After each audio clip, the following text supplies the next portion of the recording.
ਇਹੋ ਜੀ ਕਿਹੜੀ ਪੀੜ ਤੁਹਾਡੇ ਉੱਠ ਗਈ ਕਿ ਤੁਸੀਂ ਕਿਹਾ ਕਿ ਚਲੋ ਰਿਪਰੈਜ਼ੈਂਟੇਸ਼ਨ ਪਾ ਹੀ ਦਈਏ?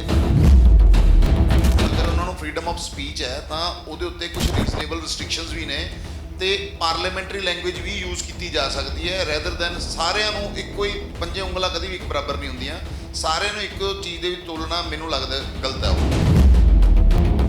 ਉਹ ਤਾਂ ਕਹਿੰਦੇ ਮੇਰਾ ਤੇ ਬੈਗ ਤਿਆਰ ਆ, 10 ਸਾਲ ਲਈ ਭਾਵੇਂ ਜੇਲ੍ਹ ਭੇਜ ਦਿਓ, ਜਿੰਨੇ ਮਰਜ਼ੀ ਟਾਈਮ ਲਈ ਭੇਜ ਦਿਓ। ਨਾਲੇ ਉਹਨਾਂ ਨੇ ਚੈਲੰਜ ਵੀ ਕਰਤਾ ਤੁਹਾਡੀ ਰਿਪਰੈਜ਼ੈਂਟੇਸ਼ਨ ਤੋਂ ਬਾਅਦ ਕਿ ਮੈਨੂੰ ਫਰਕ ਨਹੀਂ ਪੈਂਦਾ ਇਹਨਾਂ ਚੀਜ਼ਾਂ ਤੋਂ, ਤੇ ਉਹਨਾਂ ਨੇ ਕਿਹਾ ਕਿ ਮੈਂ ਤੇ ਕਦੀ ਹਾਈ ਕੋਰਟ ਨੂੰ ਮਾਣਯੋਗ ਕਿਹਾ ਹੀ ਨਹੀਂਗਾ। ਸਿਵਲ ਵਾਰ ਵਾਲੇ ਪਾਸੇ ਨੂੰ ਇਹ ਚੀਜ਼ ਚਲੀ ਜਾਏਗੀ ਕਿ ਪੰਜਾਬ ਦੇ ਵਿੱਚ ਹੀ ਲੋਕਾਂ ਦੇ ਵਿੱਚ ਹੀ ਆਪਸ 'ਚ ਵਾਰ ਛਿੜ ਜਾਏਗੀ ਅਗਰ ਇਹ ਚੀਜ਼ਾਂ ਨੂੰ ਇੱਥੇ ਹੀ ਨਾ ਨਕੇਲ ਪਾਈਗੀ। ਉਹ ਸਾਫ਼ ਕਹਿੰਦੇ ਉਹਨਾਂ ਦੇ ਸਮਰਥਕ ਕਮੈਂਟਾਂ 'ਚ ਆ ਕੇ, ਜਿਵੇਂ ਭਾਈ ਸਾਹਿਬ ਕਹਿੰਦੇ ਇਹ ਤਾਂ ਪੋਲੀਟੀਕਲ ਮੋਟੀਵੇਟਿਡ ਵਕੀਲ ਲੱਗਦੇ ਸਾਨੂੰ। ਕੰਟੈਂਪਟ ਆਫ ਕੋਰਟ ਤਾਂ ਨਾਲ ਦੀ ਨਾਲ ਹੋ ਗਿਆ ਜਦੋਂ ਸਾਡੇ ਕੋਰਟਸ ਨੂੰ ਡਿਫੇਮ ਕਰ ਰਹੇ ਨੇ ਤੇ ਕਹਿ ਰਹੇ ਨੇ ਕਿ ਸਾਰੀਆਂ ਕੋਰਟਾਂ ਹੀ ਵਿਕ ਗਈਆਂ ਨੇ। ਤਾਂ ਇੱਕ ਪਾਸੇ ਤਾਂ ਉਹ ਕੋਰਟਾਂ ਨੂੰ ਭੰਡ ਰਹੇ ਨੇ, ਦੂਸਰੇ ਪਾਸੇ ਉਹ ਇਹ ਗੱਲ ਕਹਿ ਰਹੇ ਨੇ ਕਿ ਜੀ ਅਸੀਂ ਪਰਚਾ ਦਰਜ ਕਰਵਾਵਾਂਗੇ ਰਵਨੀਤ ਬਿੱਟੂ ਤੇ। ਮਤਲਬ ਇੱਕ ਪਾਸੇ ਤੁਸੀਂ ਉਹਨਾਂ ਨੂੰ ਭੰਡ ਵੀ ਰਹੇ ਹੋ ਐਂਡ ਸੈਕੰਡ ਥਿੰਗ ਤੁਸੀਂ ਉਹਨਾਂ ਨੂੰ ਇਹ ਵੀ ਕਹਿ ਰਹੇ ਹੋ, ਤੁਸੀਂ ਰਿਲੀਫ ਵੀ ਕੋਰਟਾਂ ਤੋਂ ਹੀ ਮੰਗ ਰਹੇ ਹੋ ਕਿ ਸਾਨੂੰ ਕੋਰਟ ਰਿਲੀਫ ਦੇ, ਅਸੀਂ ਡਾਇਰੈਕਸ਼ਨ ਵਾਲੇ ਪਾਸੇ ਜਾਵਾਂਗੇ। ਅਗਰ ਕੋਈ ਵੀ ਇਨਸਾਨ, ਅਸੀਂ ਆਪਣੇ ਜੱਜਿਸ, ਮਾਨਯੋਗ ਜੱਜਿਸ ਨੂੰ ਮਾਈ ਲਾਰਡਸ ਕਹਿੰਦੇ ਆ, ਕਹਿ ਕੇ ਐਡਰੈਸ ਕਰਦੇ ਆ, ਤਾਂ ਅਸੀਂ ਉਹਨਾਂ ਦੀ ਕਿਸੇ ਵੀ ਤਰੀਕੇ ਦੀ ਬੇਇੱਜ਼ਤੀ ਨਹੀਂ ਟੋਲਰੇਟ ਕਰ ਸਕਦੇ। ਸਾਡੀ ਵੀ ਇਹ ਮਜਬੂਰੀ ਹੈ। ਐਸਐਮਐਸ ਡੀਐਸਪੀ ਬਲਵਿੰਦਰ ਸਿੰਘ ਸੇਖੋਂ ਦੀ ਤਰਕਸ਼ ਚੋਂ ਨਿਕਲਦੇ ਤੀਰ ਪਹਿਲਾਂ ਚਿੱਟਾ ਕੁਰਤਾ ਪਜਾਮਾ ਪਾਉਣ ਵਾਲੇ ਲੀਡਰਾਂ ਦੇ ਆਰ-ਪਾਰ ਹੁੰਦੇ ਸੀ, ਲੇਕਿਨ ਹੁਣ ਜਦੋਂ ਤੀਰ ਚੱਲੇ ਨੇ ਤੇ ਕਾਲੇ ਕੋਟ ਪੈਂਟ ਵਾਲੇ ਵਕੀਲ ਜੋ ਹੈਗੇ ਨੇ ਉਹਨਾਂ ਤੋਂ ਖਫਾ ਹੋ ਗਏ ਨੇ। ਰਿਪਰੈਜ਼ੈਂਟੇਸ਼ਨ ਦੇ ਦਿੱਤੀ ਔਰ ਕਿਹਾ ਗਿਆ ਕਿ ਉਹਨਾਂ ਨੇ ਮਾਣਯੋਗ ਹਾਈ ਕੋਰਟ ਦਾ ਅਪਮਾਨ ਕੀਤਾ। ਵਕੀਲ ਦੋਸਤ ਮੇਰੇ ਨਾਲ ਨੇ, ਕੀ ਮਸਲਾ ਹੋ ਗਿਆ? ਕਿਉਂ ਚੁੱਭ ਗਈ ਤੁਹਾਨੂੰ ਉਹਨਾਂ ਦੀ ਗੱਲ? ਉਹ ਤਾਂ ਗੱਲਾਂ ਕਰਦੇ ਰਹਿੰਦੇ ਨੇ। ਇਹੋ ਜੀ ਕਿਹੜੀ ਪੀੜ ਤੁਹਾਡੇ ਉੱਠ ਗਈ ਕਿ ਤੁਸੀਂ ਕਿਹਾ ਕਿ ਚਲੋ ਰਿਪਰੈਜ਼ੈਂਟੇਸ਼ਨ ਪਾ ਹੀ ਦਈਏ?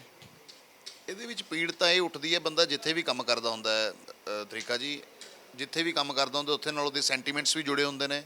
ਉੱਥੋਂ ਦੇ ਕਿ ਜਿਹੜੇ ਜੱਜਿਸ ਵੀ ਨੇ ਉਹ ਵੀ ਸਾਡੇ ਵਿੱਚੋਂ ਹੀ ਐਲੀਵੇਟ ਹੋ ਕੇ ਗਏ ਹੋਏ ਨੇ, ਉਹ ਕੋਈ ਵੱਖਰੇ ਨਹੀਂ ਹੈ ਉਤਰੇ ਹੋਏ ਕਿਤੋਂ। ਪਰ ਸਾਡੀ ਅੱਜ ਦੀ ਡੇਟ ਦੀ ਜਿਹੜੀ ਰਿਪਰੈਜ਼ੈਂਟੇਸ਼ਨ ਹੈ ਉਸ ਚੀਜ਼ ਨੂੰ ਕਰ ਰਹੀ ਹੈ ਕਿ ਅਗਰ ਉਹਨਾਂ ਨੂੰ ਫਰੀडम ਆਫ ਸਪੀਚ ਹੈ ਤਾਂ ਉਹਦੇ ਉੱਤੇ ਕੁਝ ਰੀਜ਼ਨੇਬਲ ਰਿਸਟ੍ਰਿਕਸ਼ਨਸ ਵੀ ਨੇ ਤੇ ਪਾਰਲੀਮੈਂਟਰੀ ਲੈਂਗੁਏਜ ਵੀ ਯੂਜ਼ ਕੀਤੀ ਜਾ ਸਕਦੀ ਹੈ ਰੈਦਰ ਦੈਨ ਸਾਰਿਆਂ ਨੂੰ ਇੱਕੋ ਹੀ ਪੰਜੇ ਉਂਗਲਾਂ ਕਦੀ ਵੀ ਇੱਕ ਬਰਾਬਰ ਨਹੀਂ ਹੁੰਦੀਆਂ। ਸਾਰਿਆਂ ਨੂੰ ਇੱਕੋ ਚੀਜ਼ ਦੇ ਵਿੱਚ ਤੋਲਣਾ ਮੈਨੂੰ ਲੱਗਦਾ ਗਲਤ ਹੈ। ਉਹ ਤਾਂ ਕਹਿੰਦੇ ਮੇਰਾ ਤੇ ਬੈਗ ਤਿਆਰ ਆ, 10 ਸਾਲ ਲਈ ਭਾਵੇਂ ਜੇਲ੍ਹ ਭੇਜ ਦਿਓ, ਜਿੰਨੇ ਮਰਜ਼ੀ ਟਾਈਮ ਲਈ ਭੇਜ ਦਿਓ। ਨਾਲੇ ਉਹਨਾਂ ਨੇ ਚੈਲੰਜ ਵੀ ਕਰਤਾ ਤੁਹਾਡੀ ਰਿਪਰੈਜ਼ੈਂਟੇਸ਼ਨ ਤੋਂ ਬਾਅਦ ਕਿ ਮੈਨੂੰ ਫਰਕ ਨਹੀਂ ਪੈਂਦਾ ਇਹਨਾਂ ਚੀਜ਼ਾਂ ਤੋਂ, ਤੇ ਉਹਨਾਂ ਨੇ ਕਿਹਾ ਕਿ ਮੈਂ ਤੇ ਕਦੀ ਹਾਈ ਕੋਰਟ ਨੂੰ ਮਾਣਯੋਗ ਕਿਹਾ ਹੀ ਨਹੀਂਗਾ। ਦੇਖੋ ਜੀ, ਇਹੀ ਤਾਂ ਸਮਝ ਦਾ ਵਿਸ਼ਾ ਹੈ। ਅਗਰ ਮੈਂ ਫਿਰ ਦੁਬਾਰਾ ਉਹੀ ਗੱਲ ਦੁਹਰਾ ਰਿਹਾ ਕਿ ਪੰਜੇ ਉਂਗਲਾਂ ਇੱਕ ਬਰਾਬਰ ਨਹੀਂ ਹੁੰਦੀਆਂ। ਪਹਿਲਾਂ ਤਾਂ ਉਹ ਜਿੱਦਾਂ ਦੀ ਲੈਂਗੁਏਜ ਕਿਸੇ ਵੀ ਮੰਤਰੀ, ਫਾਰਮਰ ਮਿਨਿਸਟਰ ਜਾਂ ਐਮਪੀ ਦੇ ਖਿਲਾਫ ਵਰਤ ਰਹੇ ਨੇ, ਉਹ ਸਾਡੇ ਸਿਵਲਾਈਜ਼ਡ ਸੋਸਾਇਟੀ ਦਾ ਪਾਰਟ ਨਹੀਂ ਹੈਗੀ ਉਹ ਲੈਂਗੁਏਜ। ਉਹਨਾਂ ਦੇ ਮੈਂ ਕੁਝ ਦੇਖਨੇ, ਕੁਝ ਜਿਹੜੇ ਲੋਕ ਉਹਨਾਂ ਨੂੰ ਸਪੋਰਟ ਕਰਦੇ ਨੇ, ਉਹਨਾਂ ਨੂੰ ਵੀ ਮੈਂ ਉਹਨਾਂ ਦੇ ਅਗਰ ਜਾਈਏ ਕਮੈਂਟਾਂ ਦੇ ਥਰੂ ਜਾਈਏ ਤਾਂ ਸਪੋਰਟ ਦੇ ਵਿੱਚ ਉਹ ਸਾਡੇ 'ਤੇ ਐਲੀਗੇਸ਼ਨ ਲਾ ਰਹੇ ਨੇ ਕਿ ਦੇਖੋ ਜੀ ਇੱਦਾਂ ਕਰ ਰਹੇ ਨੇ, ਉਹ ਸੱਚ ਬੋਲ ਰਹੇ ਨੇ।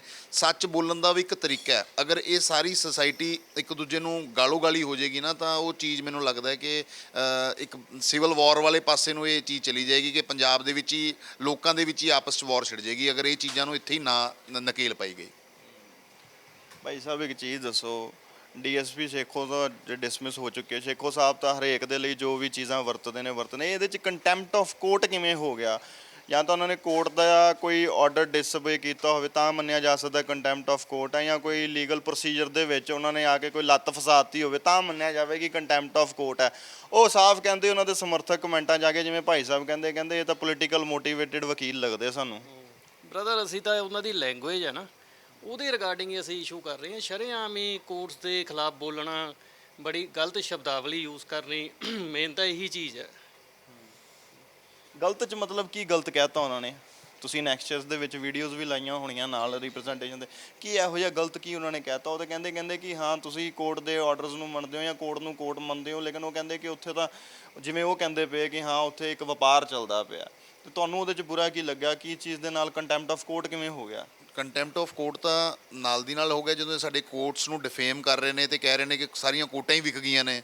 ਤਾਂ ਇੱਥੇ ਅੱਜ ਦੀ ਡੇਟ ਦੇ ਵਿੱਚ ਵੀ ਹਜ਼ਾਰਾਂ ਕੇਸ ਫਾਈਲ ਹੋਏ ਨੇ ਤੇ ਇਹਦਾ ਮਤਲਬ ਤਾਂ ਸਾਰਾ ਕੁਝ ਵਿਕੀ ਗਿਆ ਸਿਸਟਮ। ਤਾਂ ਫਿਰ ਤਾਂ ਇਹ ਕੋਈ ਸੋਸਾਇਟੀ ਵਾਲਾ ਤਾਂ ਨੋਰਮ ਰਿਹਾ ਹੀ ਨਹੀਂ ਹੈਗਾ ਅਗਰ ਉਹ ਹਰ ਚੀਜ਼ ਨੂੰ ਹੀ ਵਿਕਿਆ ਹੋਇਆ ਕਹਿ ਰਹੇ ਨੇ। ਦੂਸਰੀ ਗੱਲ, ਜਿਸ ਢੰਗ ਨਾਲ ਉਹ ਹੁਣ ਇੱਕ ਪਾਸੇ ਤਾਂ ਉਹ ਕੋਰਟਾਂ ਨੂੰ ਭੰਡ ਰਹੇ ਨੇ, ਦੂਸਰੇ ਪਾਸੇ ਉਹ ਇਹ ਗੱਲ ਕਹਿ ਰਹੇ ਨੇ ਕਿ ਜੀ ਅਸੀਂ ਪਰਚਾ ਦਰਜ ਕਰਵਾਵਾਂਗੇ ਰਵਨੀਤ ਬਿੱਟੂ ਤੇ। ਮਤਲਬ ਇੱਕ ਪਾਸੇ ਤੁਸੀਂ ਉਹਨਾਂ ਨੂੰ ਭੰਡ ਵੀ ਰਹੇ ਹੋ ਐਂਡ ਸੈਕੰਡ ਥਿੰਗ ਤੁਸੀਂ ਉਹਨਾਂ ਨੂੰ ਇਹ ਵੀ ਕਹਿ ਰਹੇ ਹੋ, ਤੁਸੀਂ ਰਿਲੀਫ ਵੀ ਕੋਰਟਾਂ ਤੋਂ ਹੀ ਮੰਗ ਰਹੇ ਹੋ ਕਿ ਸਾਨੂੰ ਕੋਰਟ ਰਿਲੀਫ ਦੇ, ਅਸੀਂ ਡਾਇਰੈਕਸ਼ਨ ਵਾਲੇ ਪਾਸੇ ਜਾਵਾਂਗੇ ਕਿ ਅਸੀਂ ਉਹਨਾਂ ਦੇ ਖਿਲਾਫ ਪਰਚਾ ਦਰਜ ਕੀਤਾ ਜਾਏ ਰਵਨੀਤ ਬਿੱਟੂ ਜੀ ਦੇ ਖਿਲਾਫ।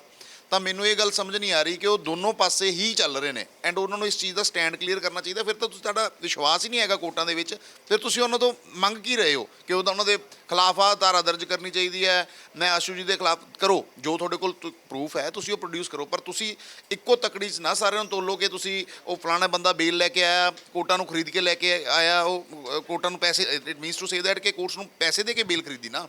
ਇਹ ਚੀਜ਼ ਕੰਟੈਂਪਟ ਹੈ। ਵਿਦਆਊਟ ਜਾਂ ਐਵੀਡੈਂਸ ਪ੍ਰੋਡਿਊਸ ਕਰਨ ਜਾਂ ਸਾਰੇ ਆ ਕੇ ਇੱਥੇ ਜਵਾਬ ਦੇਣਗੇ। ਅਗਰ ਨਹੀਂ ਸਾਡੀ ਰਿਪਰੈਜ਼ੈਂਟੇਸ਼ਨ ਡਿਸਾਈਡ ਹੋਏਗੀ ਅਸੀਂ ਕੰਟੈਂਪਟ ਪਟੀਸ਼ਨ ਫਾਈਲ ਕਰਾਂਗੇ।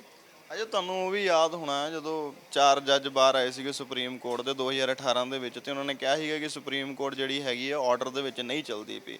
ਉਹ ਵੀ ਤਾਂ ਇੱਕ ਕਿੱਸਾ ਹੈਗਾ ਹੀ ਆ। ਨਾਲੇ ਨਾਲ ਦੀ ਨਾਲ ਬਲਵਿੰਦਰ ਸੇਖੋਂ ਇਹ ਵੀ ਕਹਿੰਦੇ ਹੈਗੇ ਕਿ ਛੋਟੀਆਂ ਜਿਹੜੀਆਂ ਡਿਸਟ੍ਰਿਕਟ ਲੈਵਲ ਤੇ ਕੋਰਟਸ ਹੈਗੀਆਂ ਉਹਨਾਂ ਤੇ ਉਹਨਾਂ ਨੂੰ ਪੂਰਾ ਨਹੀਂ ਯਕੀਨ ਹੈਗਾ, ਲੇਕਿਨ ਕਹਿੰਦੇ ਕਿ ਜਿਹੜੀਆਂ ਹਾਈ ਕੋਰਟ ਹੋ ਗਈਆਂ, ਸੁਪਰੀਮ ਕੋਰਟ ਹੈਗੀ, ਉਹਨਾਂ ਤੇ ਘੱਟ ਯਕੀਨ ਆ ਉਹਨਾਂ ਨੂੰ।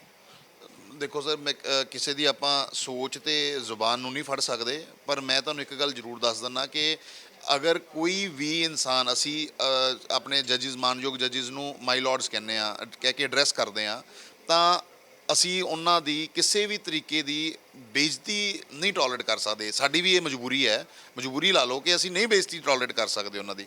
ਕਿਉਂ? ਕਾਰਨ ਤੁਸੀਂ ਹੋ ਸਕਦਾ ਕੋਈ ਇੱਕਾ ਦੁੱਕਾ ਕੋਈ ਬੰਦਾ ਹੋਏ, ਪਰ ਅੱਜ ਤੱਕ ਤਾਂ ਅਸੀਂ ਇੰਨੇ ਸਾਲ ਹੋ ਗਏ 2011 ਦੇ ਐਨਰੋਲਡ ਆ, ਤੇ ਅੱਜ ਤੱਕ ਤਾਂ ਕਦੀ ਦੇਖਿਆ ਨਹੀਂ ਕਿ ਕੋਰਟਾਂ ਦੇ ਵਿੱਚ ਚੱਲ ਰਿਹਾ ਕਿਹੜਾ ਥਾਣੇ ਨੇ ਜਾਂ ਛੋਟੀਆਂ ਕਚਹਿਰੀਆਂ ਨੇ, ਛੋਟੀ ਡੀਸੀ ਦੀ ਕੋਰਟ ਲੱਗ ਰਹੀ ਹੈ ਕਿ ਜੀ ਇੱਥੇ ਹਾਂ ਜੀ ਪੈਸੇ ਦਿੱਤੇ ਹੋ ਗਏ। ਇਹ ਹਾਈ ਕੋਰਟਸ ਨੇ। ਤੇ ਮੈਂ ਇੰਟਰਵਿਊ 'ਚ ਪਹਿਲਾਂ ਵੀ ਕਹਿ ਚੁੱਕਿਆ ਕਿ ਇਤਿਹਾਸਿਕ ਫੈਸਲੇ ਇਹਨਾਂ ਹਾਈ ਕੋਰਟਾਂ ਦੇ ਵਿੱਚੋਂ ਨਿਕਲੇ ਨੇ, ਸੁਪਰੀਮ ਕੋਰਟਾਂ 'ਚੋਂ ਨਿਕਲੇ ਨੇ।